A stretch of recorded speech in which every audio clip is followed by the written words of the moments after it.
Cheguei, galera, ligada no canal da poesia com Gregório de Matos, o escritor que causou uma verdadeira incontrovérsia, tido como rebelde, tido como inaceitável e apelidado como o Boca do Inferno. Vamos à obra aí e alguns poemas de Gregório de Matos. Vamos falar sério. Vamos falar sério, vamos começar aí uma análise de Gregório de Matos. Galera, eu quero começar com vocês falando o seguinte. Ele foi, né, lógico, um expoente do barroco brasileiro e também do barroco português, porque ele estudou também, inclusive, em Portugal. Ele era advogado, estudou na Universidade de Coimbra, era muito culto e muito erudito. Mas nós não estamos aqui para falar da vida, assim, pessoal dele, apesar que temos que citar alguns acontecimentos aí. Mas, passando pela obra dele, eu separei esse livro aqui para vocês, ó. Poemas, Gregório de Matos, tá legal? E eu tenho vários livros dele, mas esse em especial traz um conjunto de poemas que eu gosto muito e aprecio bastante. O que acontece?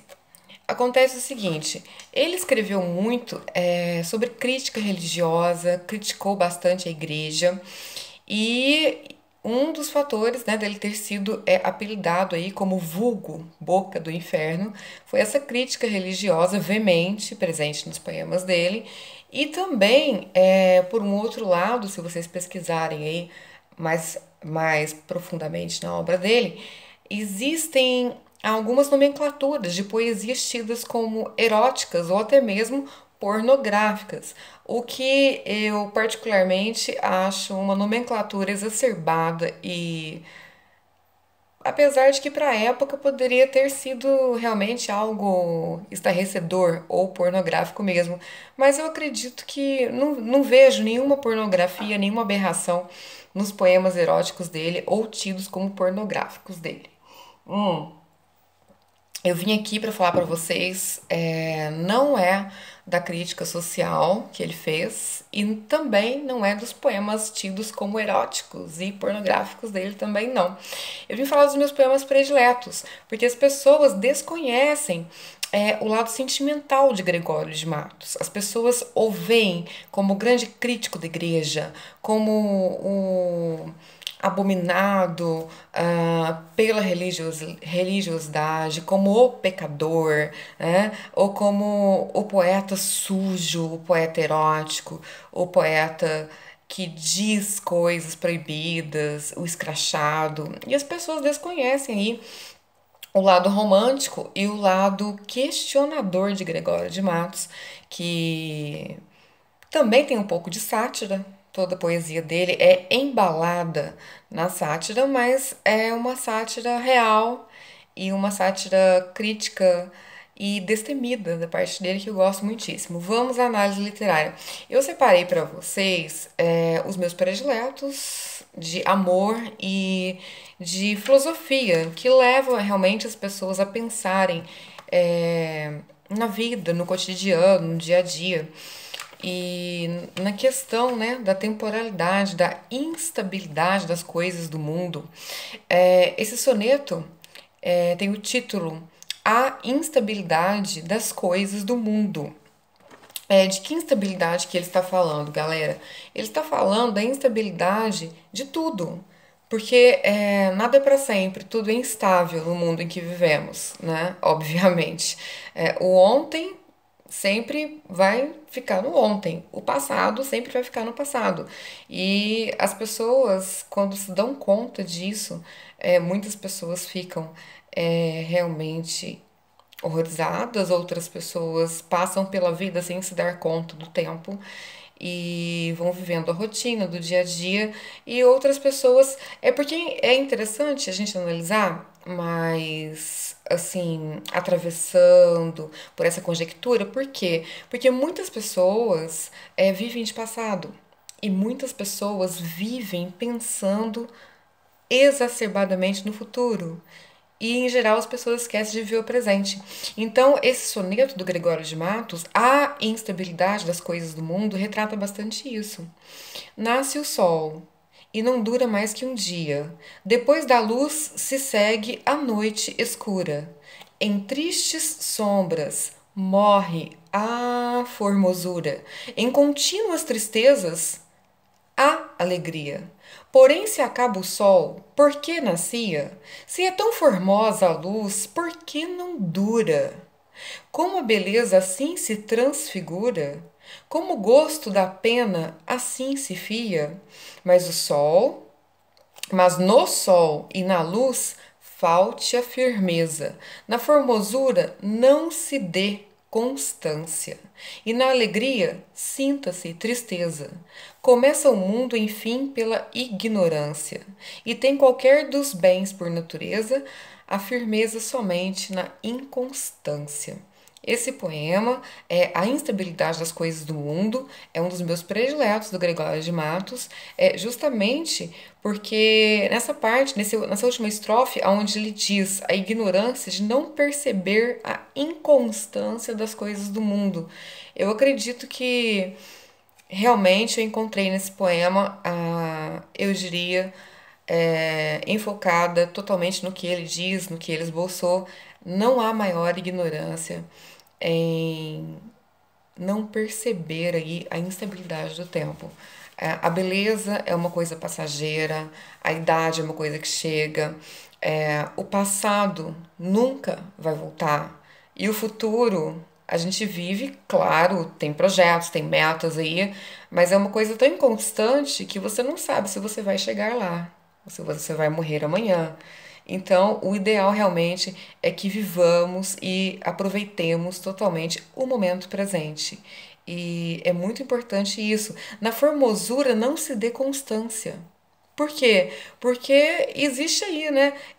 Quando ele diz na formosura não se dê constância, eu vejo muitas coisas. Eu vejo a inconstância, por exemplo, das estações do ano. Nós temos aí o outono, o inverno, o verão, a primavera, justamente a primavera que esboça bastante essa instabilidade do tempo, porque quando florescem realmente os jardins, as flores, e pelas estações aí também nós podemos pedir a inconstância do tempo. Como a beleza assim se transfigura? Como assim a beleza se transfigura? Porque todos envelhecem, nós temos a parte externa, e a parte externa nada mais é do que uma mera ilusão de casca. Porque como a beleza assim se transfigura, como o gosto da pena assim se fia. E uma parte que eu adoro nessa poesia é: e na alegria sinta-se tristeza.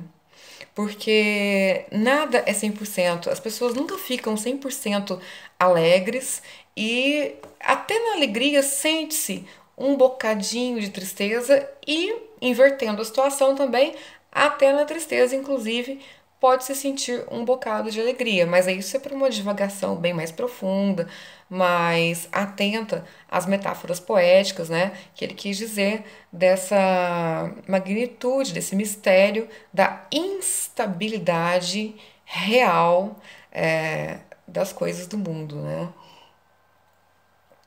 O passado é passado, o futuro ainda não chegamos lá. Vamos viver o presente.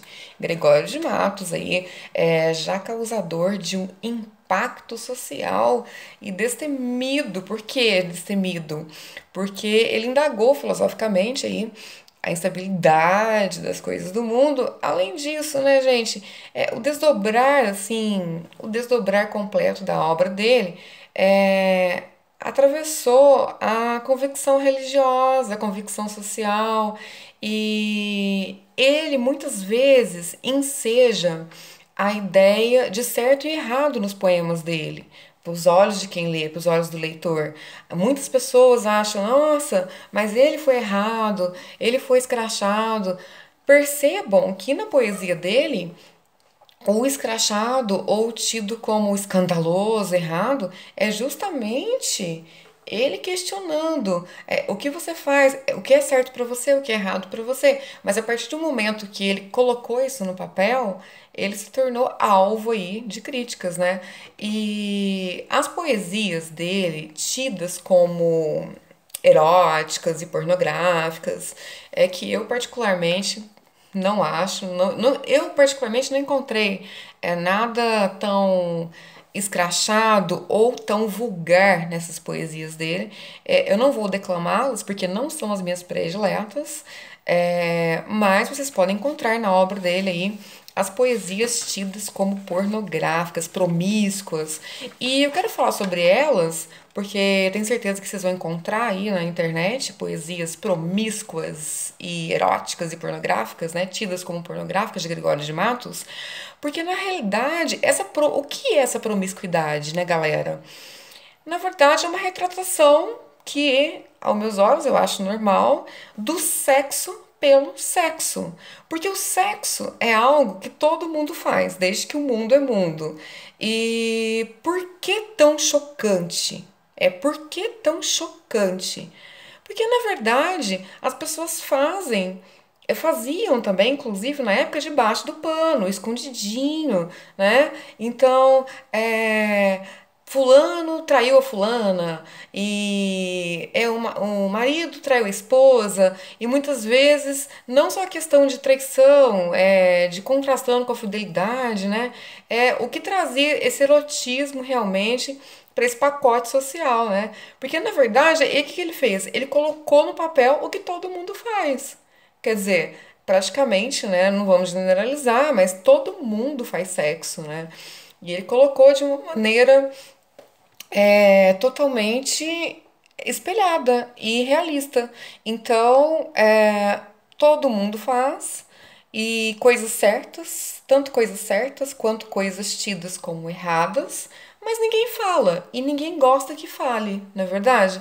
E ele falou. Por isso que as pessoas pegaram essa paura dele. Com relação à igreja, galera, ele trabalhou para a igreja um tempo e ele estudou em colégios jesuítas aí, né? Mas o que acontece? Tem uma diferença muito grande que precisa ser elencada, que é o seguinte, uma coisa é você ter a sua religião, você ter fé, você ser temente a Deus, independente de crença, de cultura que você siga. Outra coisa é você ter o seu livre-arbítrio. E ele fazia uma separação total com relação a isso. Ele tinha a religião dele, a crença dele, né, católico, apostólico, romano, acreditava em Jesus Cristo, em Deus, mas ele prezava completamente pelo livre-arbítrio dele. E isso eu acho que não é errado, eu acho que não até acho injusto esse apelido dele, é o Boca do Inferno, justamente porque ele criticou a igreja aí. E as pessoas, né, que criticam, que pensam, muitas vezes são alvos aí de apelidos e de chacotas.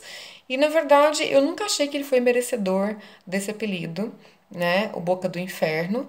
E ninguém é santo, né, galera? Vamos falar a verdade. Eu não tô falando mal de religião, não tô falando mal de igreja, estou fazendo uma análise literária.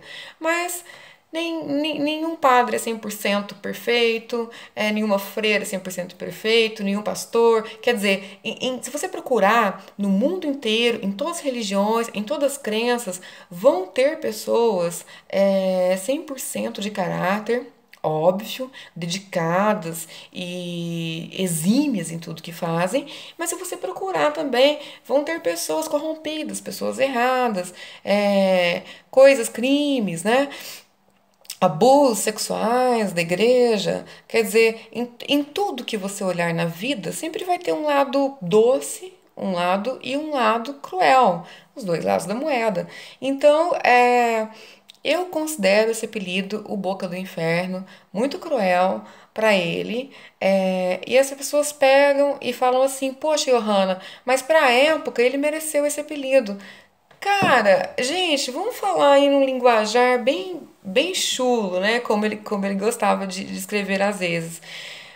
Ele foi numa procissão, né? Porque pelo que eu li na biografia dele, e durante a procissão ele retirou o chapéu, né? Que na época era denominado barrete. Ele retirou o barrete. E isso foi praticamente uma ofensa, uma injúria para a igreja, né? Então, imaginem só, você vai numa procissão, você está de chapéu, você retira o seu chapéu por N motivos, porque está calor, porque muitas pessoas falam que ele fez de propósito. Eu acho que não é errado, eu acho que ele não errou, eu acho que não foi nenhum motivo dele ser crucificado por isso. E por mais que seja aí um afronte para a época, eu acho que exageraram com relação à crítica dele, né? A crítica. Porque aí a gente fica pensando, mas por que o Boca do Inferno, né? Justamente o Boca do Inferno, não de inferno, inferno, inferno mesmo, né? O Boca do Inferno num quesito muito mais filosófico. Pensou e falou. Pensou e escreveu. E muitas pessoas que o criticavam, na verdade, eram fãs dele, escondidinho na época, porque pegavam os poemas, pegavam os livros e viam realmente, poxa, nossa, que demais! Ele falou justamente o que eu morria de vontade de falar e não tinha coragem. E então as pessoas, ele tinha muitos fãs ocultos aí. Quero falar para vocês também de outro poema aí de Gregório de Matos, que eu gosto muito. Falei da instabilidade, né, das coisas. E eu separei aqui outro poema dele, que é o lado indagador. Eu até postei para vocês aí nas redes sociais ao dia do juízo. O alegre do dia entristecido, o silêncio da noite perturbado, o resplendor do sol todo eclipsado e o luzente da lua desmentindo.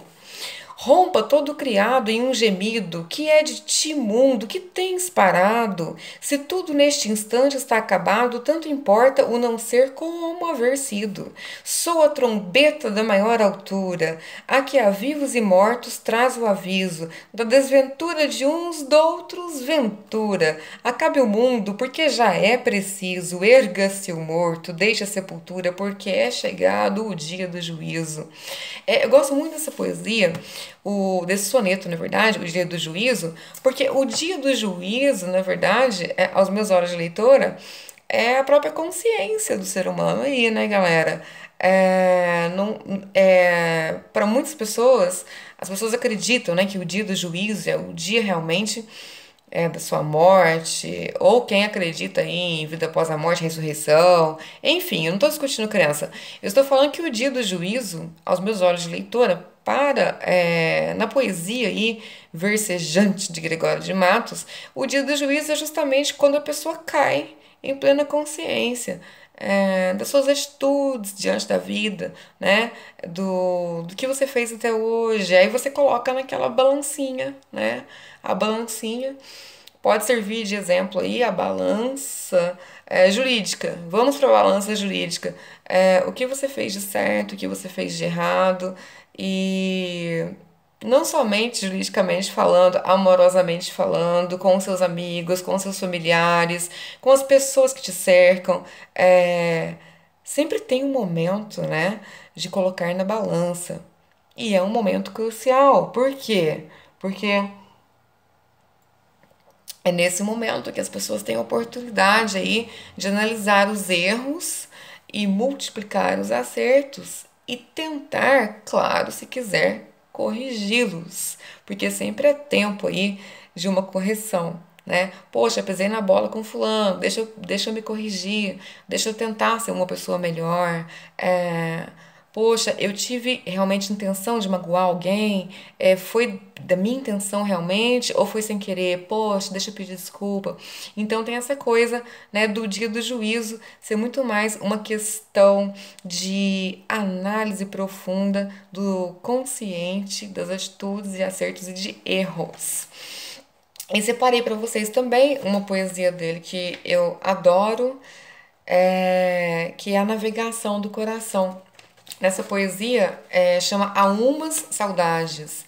Parte, coração, parte, navegai sem vos deter, ide-vos minhas saudades, a meu amor socorrer, e o mar do meu tormento, em que padecer me vejo, já que amante me desejo, navegue o meu pensamento, meus suspiros formai vento, com que me façais ir, onde me apeteço ver, e diga a minha alma assim, parte coração, parte, navegai sem vos deter, e de donde meu amor, apesar desta distância, não há perdido constância, nem demitido rigor.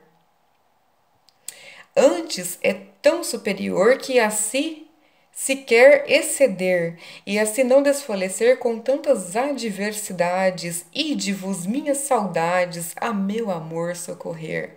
Eu acho linda essa poesia, realmente a navegação do coração, quando ele fala, eu vou socorrer o meu amor porque o meu amor está com saudade de mim.